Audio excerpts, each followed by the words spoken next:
안녕하세요. 돌아온 것을 환영합니다. 계속 우리를 지지해 주십시오. 그러면 우리는 더 많은 멋진 이야기를 가져올 수 있습니다. 우리의 채널을 좋아하고 주목하십시오. 이제 다음 영화의 새로운 리뷰를 함께 듣겠습니다. 내년에 경찰차 한 대가 녹송석 한 마리를 데리고 습격 현장을 떠났습니다. 우아한 야수 한 마리가 운전할 때 아무 말도 하지 않았습니다. 일부 원인은 내가 녹송석 앞에서 어리석은 짓을 했기 때문입니다. 그는 뒤편 벤치에 혼자 앉아 방금 있었던 일을 생각하고 있었다. 그나저나 스마트폰을 켜고 정보를 점검했다. 음모일 수도 있다. 인간의 힘 사이에 내본 혹은 신을 놀라게 하는 일련의 이야기가 신이 눈에 펼쳐졌다. 미립국자 왕국의 스파이란 무엇인가? 용국과 용국 사이의 전쟁이 다가오거나 왜 외계인이 끊임없이 인류의 영토를 침입하는가 하는 문제.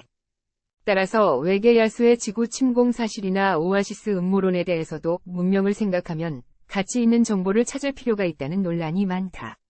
만년 후 인류의 무술이 파괴되어 불안하다. 나는 많은 것을 배웠고 어느 정도 애착이 있었다.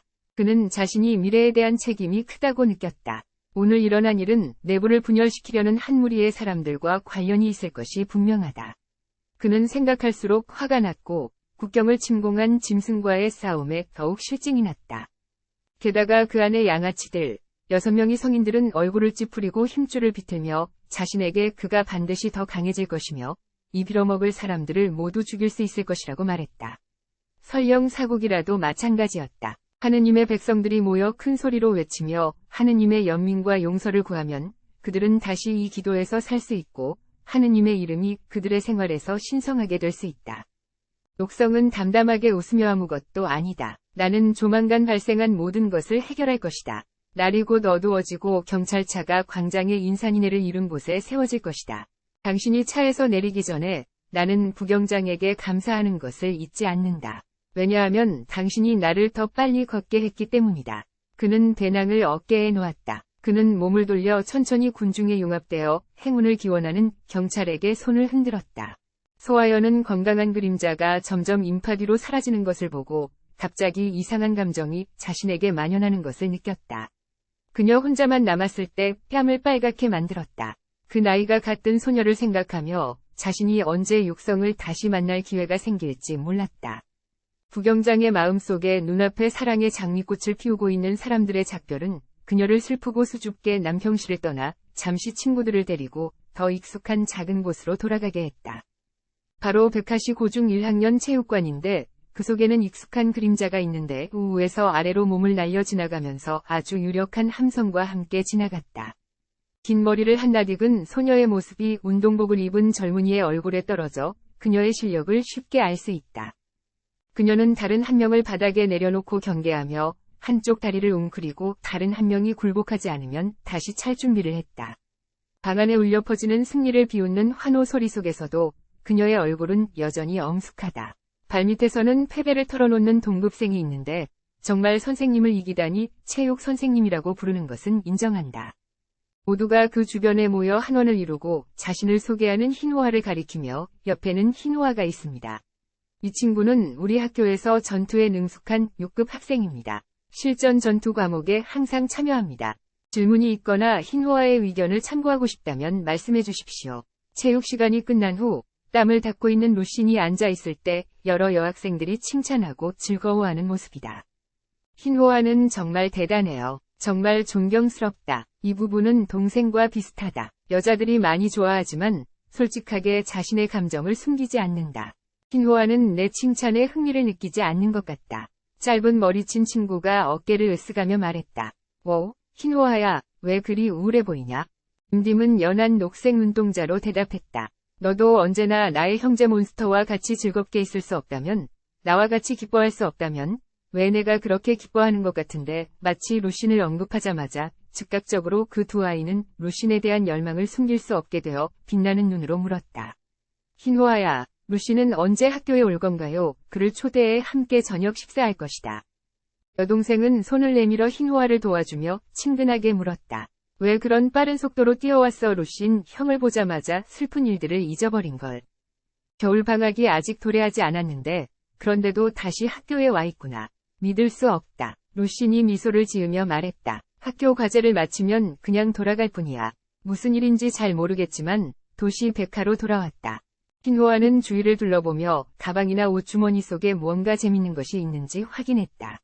너는 내게 선물을 갖고 왔니? 내게 줄 것이 있으면 지금 내게 주어. 그리고 형제 사이의 이야기를 나눌 거야. 루시는 한숨을 내쉬며 그 작은 가방을 꺼내어 무언가를 보여주며 말했다. 물론 선물이 있어. 흰호아가 행복해하는 눈빛을 보며 선물을 주어야지. 이 선물은 너의 수련에 적합한 몇 가지 물질이다. 확실히 섭취하면 발전이 빠를 것이다. 작은 아이는 기쁨에 가득 찬 가슴으로 반짝이는 경변을 안고 있는데 그것은 그의 어리석은 형제에게 소중한 물건으로 여겨진다. 얼마나 돌이킬 수 없는 것이었는지. 얼마나 많은 소녀들이 루신을 만나고 싶어 하지만 흰호아는 이제야 자신의 형제가 여성을 이해하지 못한다는 것을 깨닫는다. 그는 내 동생이 나를 이해하는 게 어렵다고 말하는 거야. 이것은 10대의 관계를 만들기 쉽지 않다. 갑자기 농구공이 두 사람을 향해 빠르게 날아왔지만 흰호아는 이야기에 정신이 팔려서 주의를 기울이지 않았다. 루신만이 빠르게 다가와 손 하나로 소리에 반응하여 그 손에 닥친 것을 듣고 크게 소리쳤다. 그것은 단순히 농구공일 뿐인데 그것이 가져온 충격이었다. 루신도 그렇게 생각했기 때문에 외부를 살필 때 누구인지를 살폈다. 그러나 다시 생각해보니 이곳은 단지 학교일 뿐이었다. 그는 부드럽게 그 공을 한쪽으로 밀어댔다. 그리고 걱정한 여동생에게 다가가 말했다. 어떻게 된 거야? 물론 루시는 아무 일도 없었다. 그러나 거기에는 머리를 세워둔 주황색 머리가 다가와 팔을 흔들며 말했다. 내 수업 끝났어. 왜 그렇게 긴장한 얼굴이야? 내 누나는 이 소리를 듣고 매우 기분이 좋지 않았다. 그녀는 몸을 돌려 나에게 왜 또 너냐고 물었다. 분명히 나는 이 사람을 만나고 싶지 않았다. 그는 팔을 안고 그 사람을 위에서 아래로 쳐다보았다. 경화는 형의 팔을 잡으면서 그를 한번 보고 단도직입적으로 말했다.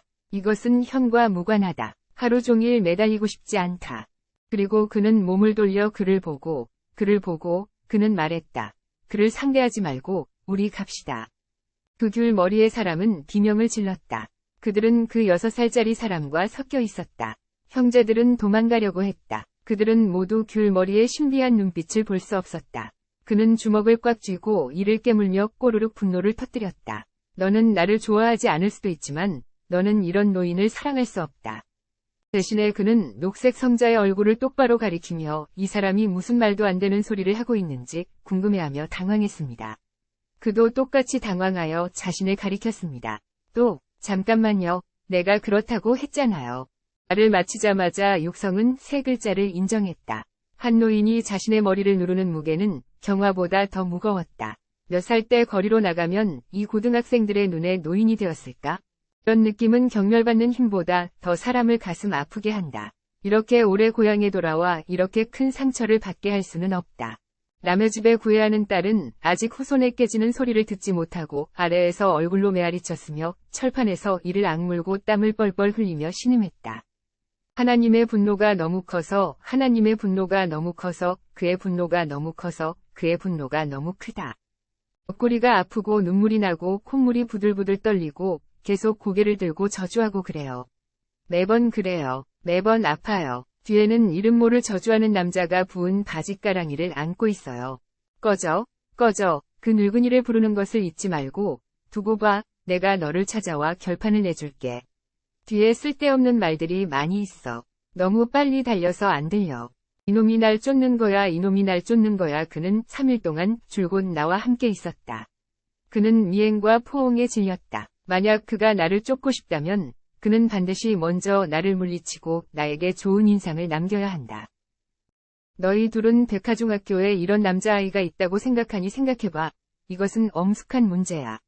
육성의 여동생에서 온 거야. 그녀는 잠시 생각하고 생각했어. 만약 이 일을 말한다면 그는 직접 대답할 거야. 반드시 이런 사람이 있는 것은 아니야. 나중에 갑자기 전학을 가는 그런 사람을 만나면 어디서 튀어나왔는지 이상하고 신비롭고 머릿속에서 무슨 생각을 하고 있는지 멀리 떨어져.